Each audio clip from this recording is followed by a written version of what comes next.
एक बार एक नास्तिक ने मुझसे पूछा कि तुम सूरज, पहाड़, नदी इन सब की पूजा क्यों करते हो?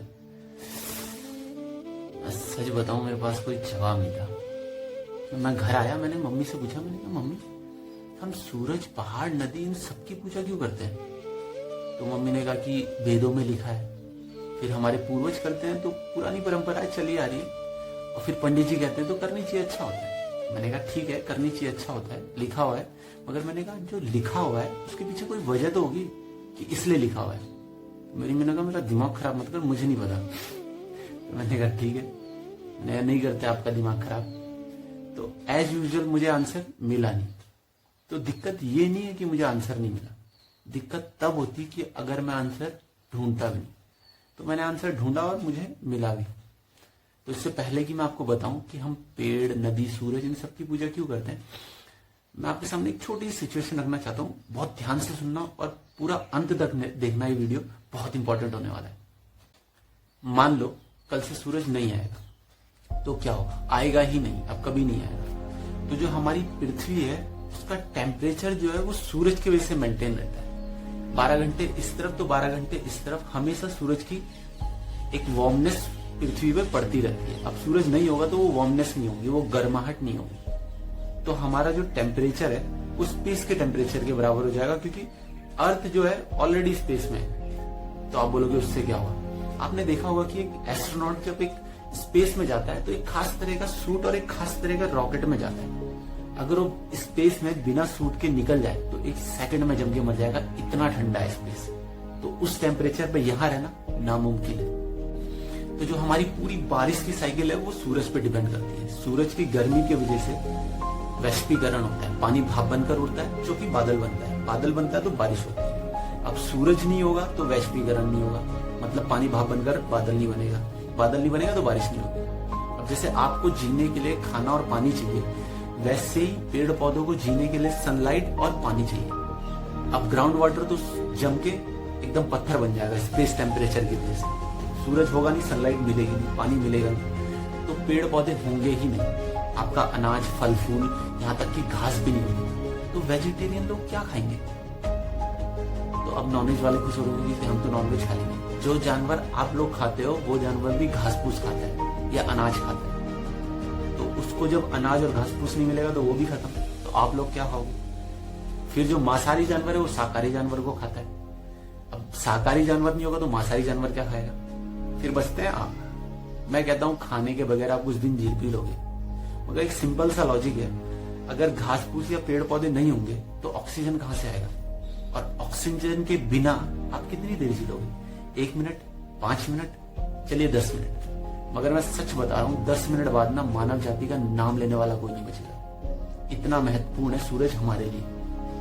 चलिए इस सवाल को थोड़ा सा उल्टा कर लेते हैं कि हम सूरज के लिए कितने महत्वपूर्ण हैं। मान लो कल के दिन मानव जाति अगर खत्म हो जाती है तो इससे सूरज को क्या प्रभाव पड़ेगा या पृथ्वी को क्या प्रभाव पड़ेगा? इसका आंसर है नथिंग।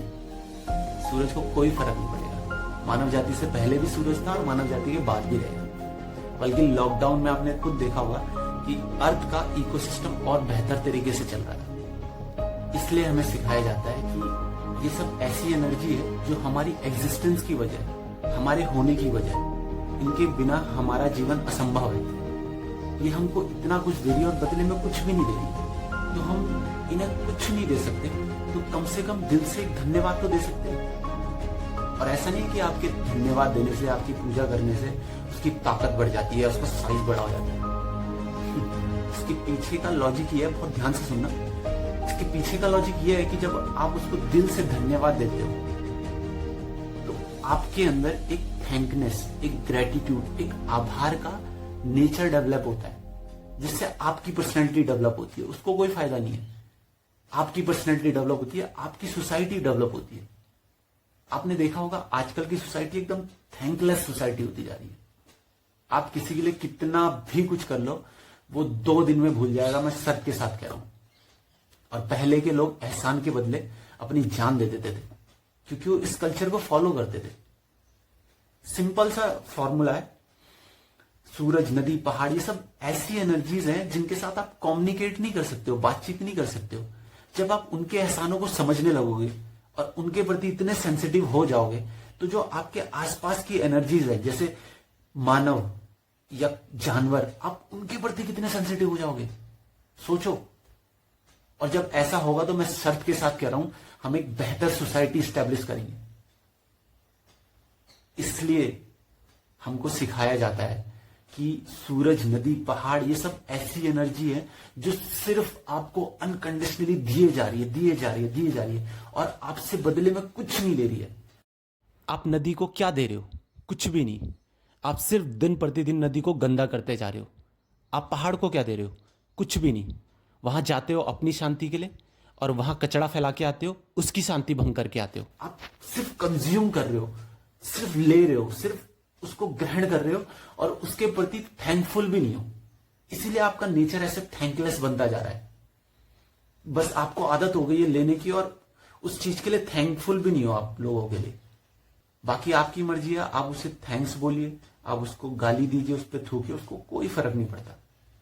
वो कल फिर आएगा सेम एनर्जी के साथ, बिना किसी भेदभाव के आप सबको अपनी सेवाएं दे के जाएगा। और उसके एहसानों के बदले अगर हम उसे दिल से धन्यवाद भी नहीं दे सकते ना, तो मुझे नहीं लगता कि हमसे ज्यादा एहसान फरामोश कोई और है। एक एफर्ट मैंने किया है इस वीडियो को बनाने के लिए, एक एफर्ट आपका चाहिए इस वीडियो को हर एक उस इंसान तक पहुंचाने के लिए जो नहीं जानता कि हम सूरज, नदी, पहाड़, इन सब की पूजा क्यों करते हैं। इस वीडियो को ज़्यादा से ज़्यादा लोगों तक पहुंचाइए और मेरे चैनल को सब्सक्राइब कीजिए, बेल आइकन को ज़रूर दबाइए ताकि ऐसे ही कुछ जवाब मैं आप तक पहुंचाता रहूं। धन्यवाद।